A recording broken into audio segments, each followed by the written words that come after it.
Pernah nggak sih kamu lagi scroll timeline baca satu opini yang jelas-jelas ngawur tapi kok yang like ribuan? Terus kamu mikir, ini gue yang salah atau dunia emang lagi error? Tenang, kamu nggak sendirian. Bahkan Einstein aja, ya, yang rambutnya kayak habis kena setrum, pernah bilang kalau ada dua hal yang tak terbatas di dunia ini, semesta dan kebodohan manusia. Dan soal semesta, dia sendiri masih ragu.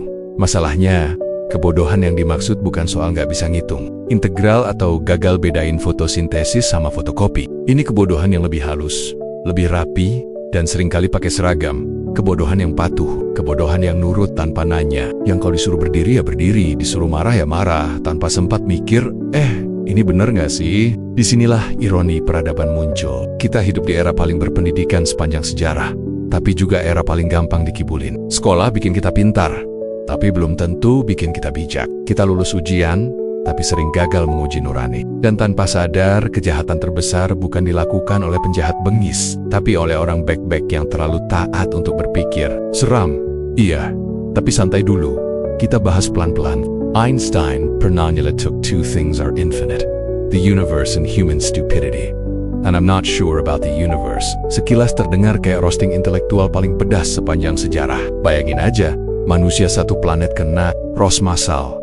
Tapi kalau kita berhenti di situ, kita keliru. Ini bukan ejekan, ini alarm. Einstein bukan lagi flexing IQ, tapi lagi ngasih peringatan halus. Ada sesuatu yang lebih berbahaya dari kebodohan orang per orang, yaitu kebodohan yang jadi kebiasaan kolektif. Soalnya gini, kebodohan individual itu biasa. Semua orang pernah salah.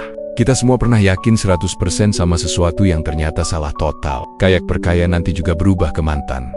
Itu manusiawi. Yang jadi masalah adalah ketika kesalahan itu nggak dikoreksi, malah diwariskan, dibenarkan, dan dirayakan. Di titik ini, kebodohan berhenti jadi soal personal dan naik level jadi fenomena sosial. Einstein hidup di era ketika ilmu pengetahuan berkembang pesat, tapi irasionalitas justru ikut tumbuh subur. Teknologi makin canggih, tapi refleksi moral jalan di tempat. Ini ironi klasik. Manusia bisa membelah atom, tapi gagal membelah antara mana yang benar dan mana yang nyaman. Dan disinilah makna kutipan itu bekerja. Kebodohan yang dia maksud bukan soal otak kosong, tapi soal ketiadaan kehendak untuk berpikir. Kebodohan kolektif itu rapi. Dia pakai seragam, punya slogan, dan sering mengatasnamakan, sudah dari dulu begini. Orang-orang di dalamnya bukan nggak pintar, tapi berhenti mempertanyakan. Bukan karena nggak mampu, tapi karena terlalu nyaman untuk patuh. Berpikir itu melelahkan, nurut itu praktis, dan manusia, seperti baterai HP lowbat, cenderung memilih mode hemat energi. Masalahnya, ketika kebodohan dilakukan rame-rame, dia berubah jadi kebenaran sosial. Kalau satu orang bilang langit hijau, kita ketawa. Tapi kalau satu stadion bilang langit hijau, kita mulai ragu sama mata sendiri. Inilah bahaya utama kebodohan massal. Dia bikin kita mempertanyakan logika sendiri, bukan logika kolektif. Nalar dikalahkan oleh jumlah.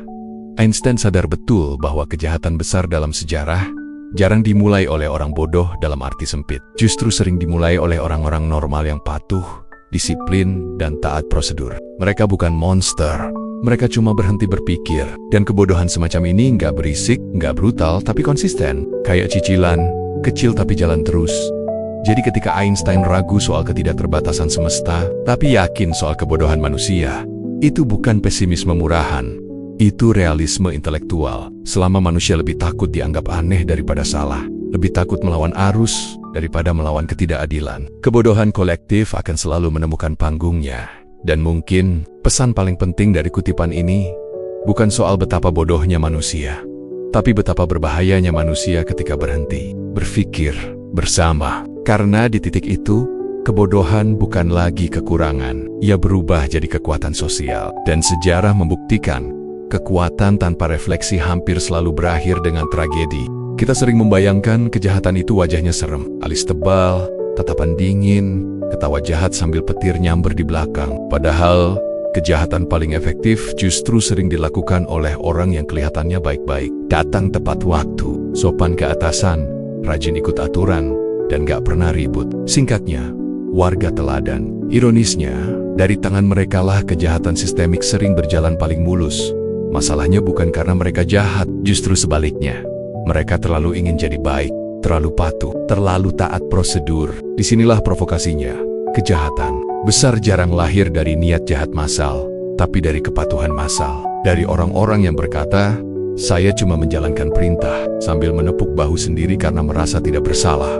Kepatuhan itu sendiri sebenarnya netral. Ia dibutuhkan supaya lalu lintas nggak keos dan antrian nggak berubah jadi ajang baku hantam. Tapi ketika kepatuhan dipisahkan dari refleksi moral, ia berubah jadi alat. Orang berhenti bertanya bukan karena tidak bisa, tapi karena takut konsekuensi, takut dicap pembangkang, takut kehilangan posisi, takut nggak dianggap template. Akhirnya nurut jadi pilihan paling aman, secara sosial tapi tidak secara etis. Orang baik-baik sering jadi roda penggerak ketidakadilan karena sistem memang membutuhkan mereka. Sistem nggak butuh penjahat penuh emosi. Sistem butuh orang normal yang disiplin, yang mengisi formulir tanpa baca dampaknya, yang mengeksekusi kebijakan tanpa mikir siapa yang kena, yang kalau hatinya sedikit nggak enak, langsung menenangkannya dengan mantra sakral. Ini bukan urusan saya. Di titik ini, kejahatan jadi birokratis, dingin, tanpa amarah. Dan justru karena itu, ia sangat efisien. Tidak ada teriakan, tidak ada drama. Semuanya berjalan sesuai SOP. Ketidakadilan diproduksi massal seperti barang pabrik, rapi, terukur, dan legal. Kalau kejahatan adalah api, maka kepatuhan massal adalah oksigen yang membuatnya tetap menyala. Yang bikin ngeri, orang-orang ini tetap bisa pulang ke rumah, bercanda dengan keluarga, dan tidur nyenyak. Karena dalam logika mereka, tidak ada yang dilanggar. Mereka tidak merasa jahat, hanya merasa taat. Tapi sejarah berkali-kali membuktikan, banyak tragedi besar justru dijalankan oleh orang-orang yang merasa dirinya paling normal.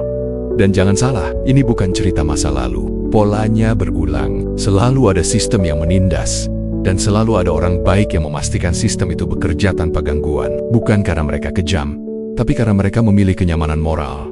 Tidak berpikir terlalu jauh agar tidak merasa bersalah terlalu dalam.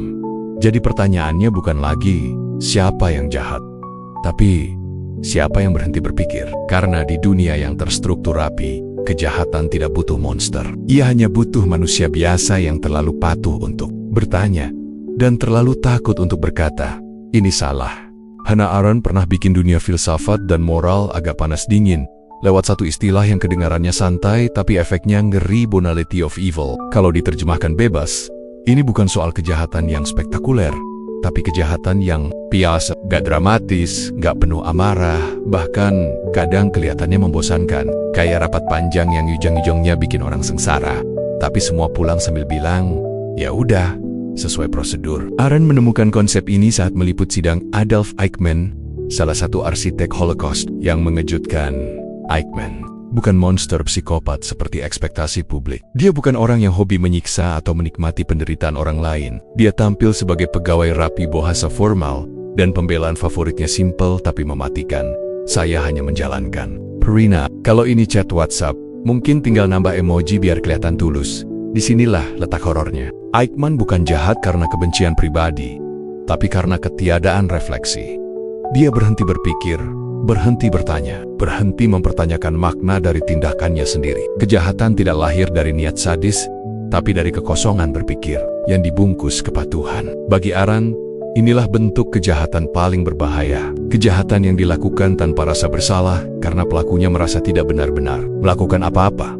Birokrasi memainkan peran penting di sini. Dalam sistem yang terfragmentasi, tanggung jawab dipiko-pika sampai tidak ada satupun orang yang merasa bersalah sepenuhnya. Satu orang hanya tanda tangan, yang lain hanya menginput data, yang lain lagi hanya menjalankan sistem. Kejahatan besar terjadi tanpa ada yang merasa menjadi pelaku utama. Semua merasa cuma baut kecil, padahal mesin tetap berjalan karena bot-bot itu tidak pernah copot. Yang bikin konsep ini relevan sampai hari ini adalah karena polanya masih sama, cuma kostumnya yang beda. Tidak selalu soal genosida atau perang. Kadang bentuknya kebijakan yang efisien, tapi melukai kelompok tertentu. Atau aturan yang netral, tapi meminggirkan. Dan pelakunya, lagi-lagi, orang biasa. Orang yang pulang sore, ngeluh capek, lalu besok paginya lanjut kerja seperti biasa.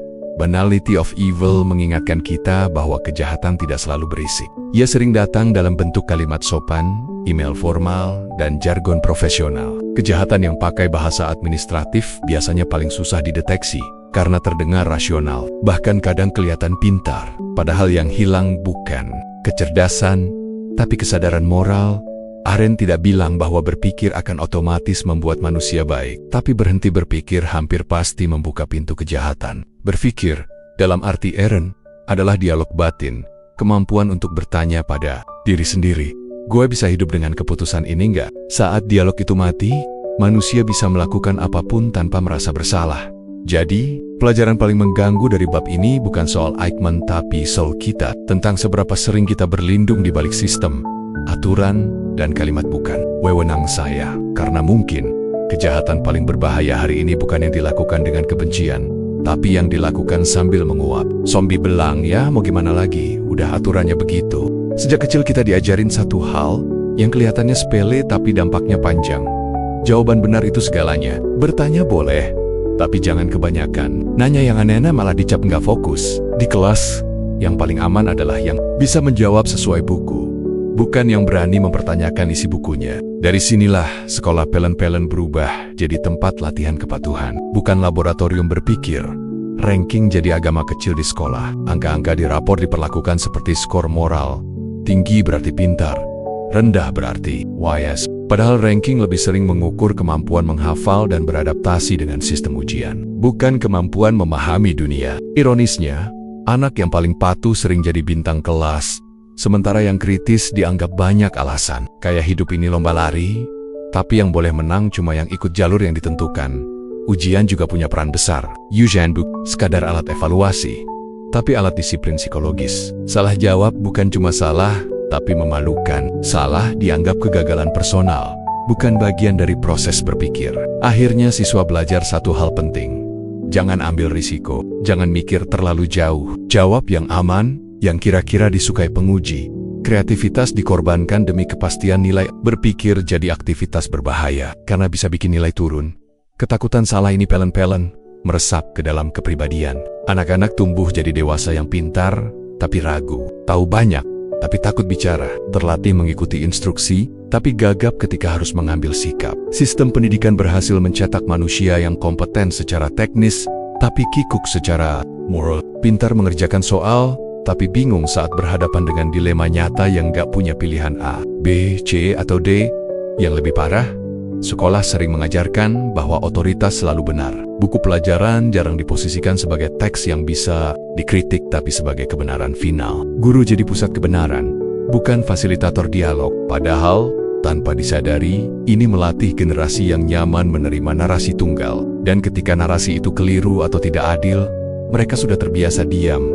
Lucunya, dunia nyata justru menghargai pertanyaan. Inovasi lahir dari rasa ingin tahu, bukan dari kepatuhan buta. Tapi, sekolah malah mendisiplinkan rasa ingin tahu agar tidak mengganggu jalannya pelajaran. Akhirnya kita punya lulusan yang jago ikut sistem, tapi gugup ketika sistem itu perlu dipertanyakan.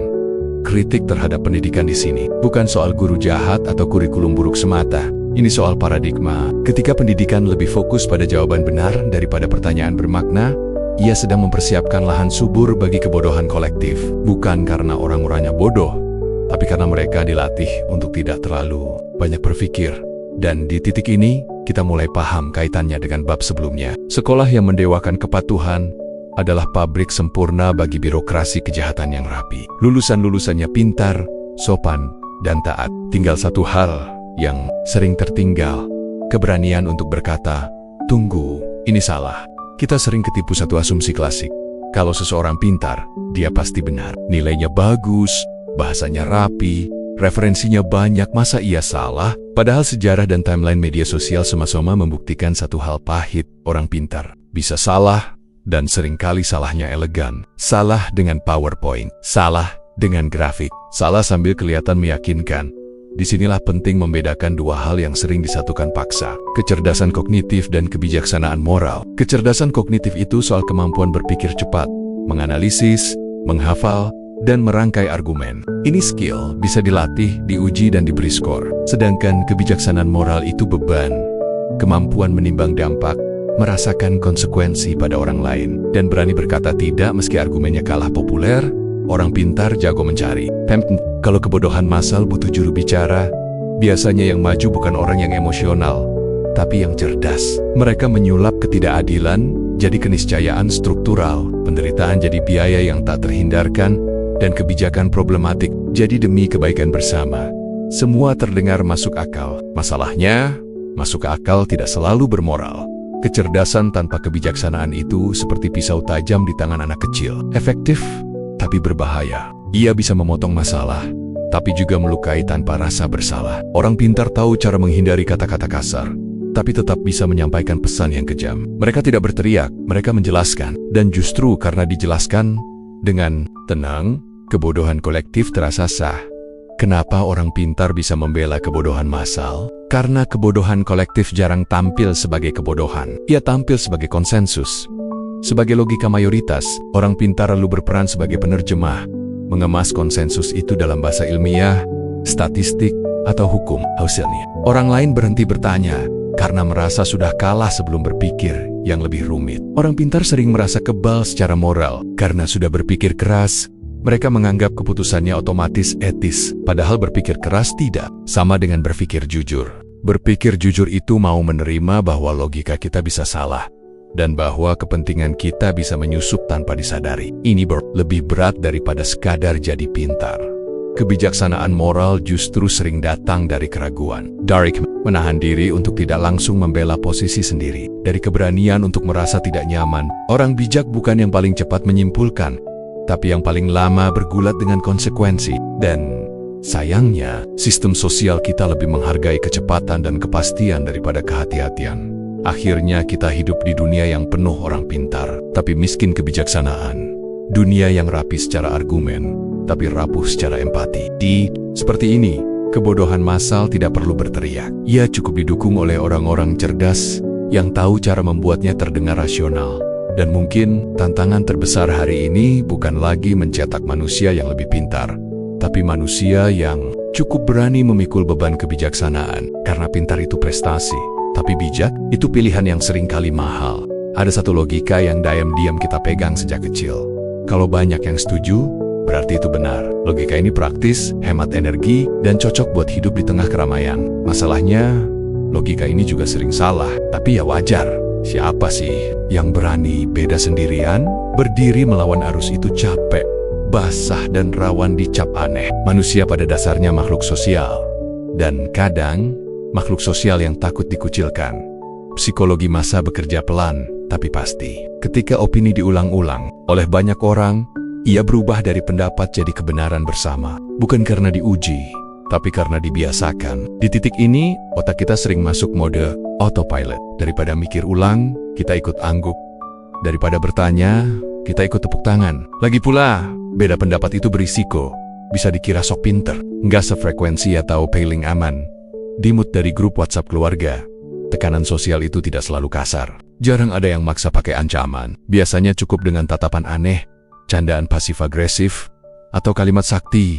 Kok kamu beda sendiri sih? Kalimat ini kelihatannya ringan, tapi efeknya berat. Ia melatih kita untuk menyamakan diri, bukan menyamakan argumen. Akhirnya yang dicari bukan kebenaran, tapi penerimaan. Ilusi mayoritas ini makin kuat di era demokrasi dan media sosial. Voting, polling, like, dan trending topic bikin kebenaran terasa kuantitatif. Yang ramai dianggap penting, yang sepi dianggap salah. Padahal jumlah tidak pernah menjamin kualitas. Sejarah penuh dengan keputusan mayoritas yang belakangan disesali bersama. Tapi saat itu terjadi, semuanya terasa wajar karena semua juga setuju demokrasi tanpa berpikir kritis. Di titik ini berubah jadi bumerang. Idealnya, demokrasi memberi ruang bagi perbedaan dan debat. Tapi tanpa budaya berpikir, ia justru menormalisasi keseragaman. Mayoritas tidak lagi dikritik, tapi dipuja. Kritik dianggap gangguan, bukan kebutuhan. Akibatnya, kebijakan buruk bisa lolos bukan karena kuat, tapi karena tidak ada yang berani mempertanyakan. Yang bikin rumit, psikologi massa sering memberi rasa aman palsu. Kalau salah bareng-bareng, rasa bersalah jadi tipis. Tanggung jawab larut dalam kerumunan. Ini yang membuat keputusan kolektif kadang terasa ringan di awal, tapi berat di akhir. Semua ikut, tapi tak ada yang mau bertanggung jawab penuh. Berpikir kritis di tengah massa memang tidak nyaman. Kita harus siap salah, siap sendirian, dan siap tidak disukai. Tapi justru disitulah perannya penting. Orang yang berpikir kritis bukan musuh demokrasi, tapi rem daruratnya. Tanpa mereka, demokrasi melaju kencang tanpa arah, yakin diri, tapi rawan tabrakan. Jadi mungkin pertanyaan pentingnya bukan lagi berapa banyak yang setuju, tapi apakah ini sudah dipikirkan dengan jujur? Karena ramai itu mudah, Banner. Dan dalam dunia yang terlalu percaya pada angka, keberanian untuk berpikir sering jadi minoritas paling sunyi, tapi juga paling dibutuhkan. Ada fase dalam hidup ketika kamu mulai mikir agak beda, lalu tiba-tiba suasana berubah. Bukan karena kamu salah, tapi karena kamu gak sejalan. Komentarmu mulai dianggap ribet, pertanyaanmu dibilang kebanyakan mikir, dan label paling sopan yang bisa kamu dapat adalah sok pintar. Selamat datang di posisi minoritas yang berpikir. Tempat sepi, tapi jujur. Risiko pertama jadi minoritas yang berpikir adalah sosial. Kamu gak langsung diusir, tapi pelan-pelan dipinggirkan, dilewati, candaanmu gak disambut, dan kamu mulai sering dengar kalimat pamungkas. Ya udah sih, jangan dibikin rumit. Kalimat ini kelihatannya damai, tapi isinya ajakan menyerah pada kedangkalan. Karena berpikir memang bikin rumit, dan dunia yang suka jawaban cepat jarang sabar pada kerumitan. Label pembangkang juga sering muncul, padahal kamu nggak sedang melawan orang, kamu cuma sedang menguji ide. Tapi dalam budaya yang memuja keseragaman, perbedaan mudah disalahartikan sebagai ancaman. Bertanya dianggap menentang, meragukan dianggap tidak loyal. Akhirnya, etika intelektual diuji. Kamu mau tetap berpikir atau mau tetap diterima? Yang menarik, orang yang paling keras menuntut kesatuan seringkali tidak menuntut kejelasan. Mereka ingin semua kompak tapi tidak semua paham. Disinilah berpikir jadi tindakan etis. Bukan karena kamu paling benar, tapi karena kamu menolak, ikut salah tanpa sadar. Dan ini bukan posisi nyaman. Minoritas yang berpikir harus siap kesepian, salah paham, bahkan disalahkan. Ada godaan besar untuk menyerah, untuk ikut arus, demi ketenangan sosial. Lagi pula, diam itu aman. Diam jarang bikin masalah, tapi diam juga pilihan moral. Ketika kamu tahu ada yang janggal tapi memilih bungkam, kamu sedang bernegosiasi dengan nurani sendiri. Etika intelektual bukan soal selalu bicara, tapi soal tidak mematikan kemampuan berpikir demi kenyamanan. Menjadi minoritas yang berpikir juga berarti siap dikoreksi. Ini bedanya dengan sok pintar. Orang yang benar-benar berpikir tahu bahwa dirinya bisa salah, dia tidak kebal kritik, justru membutuhkannya. Berpikir bukan soal menang debat, tapi soal menjaga ruang agar kebenaran tidak dikubur oleh konsensus malas. Dalam sejarah, hampir semua perubahan besar dimulai dari minoritas yang tidak popular. Mereka bukan yang paling ramai, tapi yang paling gelisah. Gelisah melihat ketidakadilan yang dianggap normal. Gelisah pada kebodohan yang dibela rame-rame. Dan kegelisahan itu, meski melelahkan, adalah bentuk tanggung jawab moral. Jadi kalau suatu hari kamu merasa sendirian karena berpikir, mungkin itu bukan tanda kamu salah arah. Mungkin itu tanda kamu sedang berada di tempat yang tepat, di titik di mana etika intelektual diuji, dan nurani diminta ikut bicara. Sepi memang, tapi lebih sepi lagi hidup tanpa berpikir. Di akhir semua pembahasan ini, kita sampai pada satu kesimpulan yang mungkin gak nyaman tapi perlu. Berpikir itu bukan cuma kerja otak, tapi kerja nurani. Berpikir bukan sekadar menyusun argumen atau pamer kosakata, tapi soal berani menanggung konsekuensi dari kesadaran. Karena begitu kamu sadar, kamu gak bisa pura-pura gak tahu lagi. Dan jujur saja, ketidaktahuan itu sering terasa lebih damai. Diam sering disalahpahami sebagai netral, padahal diam itu aktif. Diam adalah keputusan. Patuh juga bukan kondisi alami, tapi pilihan sadar. Ketika kita memilih diam di hadapan ketidakadilan, kita sedang ikut merawatnya. Bukan karena kita setuju, tapi karena kita memilih tidak mengganggu kenyamanan. Dan dalam logika, etika, ketidaknyamanan seringkali adalah harga dari kebenaran. Banyak orang berpikir bahwa selama tidak melakukan kejahatan, mereka aman secara moral. Padahal, tidak melakukan apa-apa juga tindakan, seperti tidak mengerem mobil di turunan curam, bukan karena mau celaka, tapi karena berharap semuanya baik-baik saja. Spoiler, jarang berhasil. Kejahatan sistemik tumbuh subur bukan hanya karena ada pelaku aktif, tapi karena ada penonton pasif yang merasa dirinya tidak terlibat. Berpikir sebagai tanggung jawab etis berarti mau bertanya sebelum patuh, dan mau ragu sebelum ikut. Ini melelahkan. Lebih melelahkan daripada sekadar ikut arus. Tapi justru disitulah martabat manusia diuji. Manusia bukan makhluk paling kuat atau paling cepat, tapi makhluk yang mampu merefleksikan tindakannya sendiri. Ketika kemampuan itu dimatikan, kita bukan sedang jadi rendah hati, kita sedang menyerahkan kemanusiaan kita.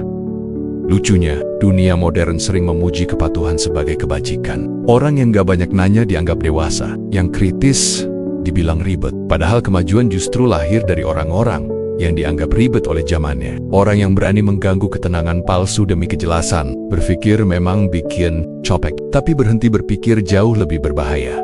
Penutup ini bukan ajakan heroik untuk selalu vokal atau merasa paling benar. Berpikir etis juga tahu kapan harus diam, tapi diam yang sadar, bukan diam yang lari. Ada beda besar antara menahan diri dan mematikan nurani. Etika bukan soal volume suara, tapi kejujuran pada diri sendiri. Apakah aku bisa hidup dengan pilihan ini? Akhirnya, setiap zaman diuji bukan oleh seberapa pintar manusianya, tapi seberapa berani mereka berpikir ketika patuh lebih menguntungkan. Karena sejarah jarang diingat dari siapa yang paling banyak ikut, tapi dari siapa yang berani berhenti sejenak dan bertanya, apakah ini benar? Dan mungkin itu saja yang bisa kita lakukan. Berpikir meski tidak selalu aman, bertanya meski tidak selalu disukai, dan sadar bahwa memilih diam atau patuh bukan berarti bebas dari tanggung jawab. Karena pada akhirnya, kemanusiaan tidak runtuh karena terlalu banyak kejahatan, tapi karena terlalu sedikit orang yang mau berpikir. Sepanjang pembahasan ini, kita ngobrol soal satu benang merah yang sering diremehkan. Kejahatan besar jarang lahir dari niat jahat, tapi dari kepatuhan massal dan berhentinya proses berpikir. Dari Einstein yang resah melihat kebodohan kolektif, Hannah Arendt dengan Banality of Evil, sampai pendidikan yang lebih menghargai jawaban benar ketimbang pertanyaan kritis, semuanya menunjuk pada masalah yang sama. Manusia makin pintar, tapi makin jarang reflektif. Orang baik-baik, yang taat aturan dan rapi secara argumen, justru sering jadi mesin paling efektif bagi ketidakadilan. Demokrasi tanpa berpikir kritis berubah jadi ilusi mayoritas, dan mereka yang memilih berpikir sering harus siap sendirian. Decap Ribbit, Boken dianggap kebanyakan mikir, padahal yang kebanyakan itu justru mikir setengah-setengah. Channel ini hadir buat ngerusak kenyamanan palsu itu, bukan buat sok paling benar, tapi buat ngajak mikir bareng. Di sini, kita bedah ide, bukan nyari aman, nanya hal nggak populer, bukan ngejar tepuk tangan. Kalau kamu capek sama konten yang cuma nyuruh setuju tanpa mikir, mungkin ini tempat yang pas buat kamu ngopi sambil gelisah intelektual kesimpulannya. Sederhana tapi berat. Berpikir itu tanggung jawab etis. Diam dan patuh juga pilihan, dan setiap pilihan selalu punya konsekuensi. Dunia nggak butuh manusia yang cuma pintar, tapi manusia yang cukup berani buat mikir, meski itu bikin gak.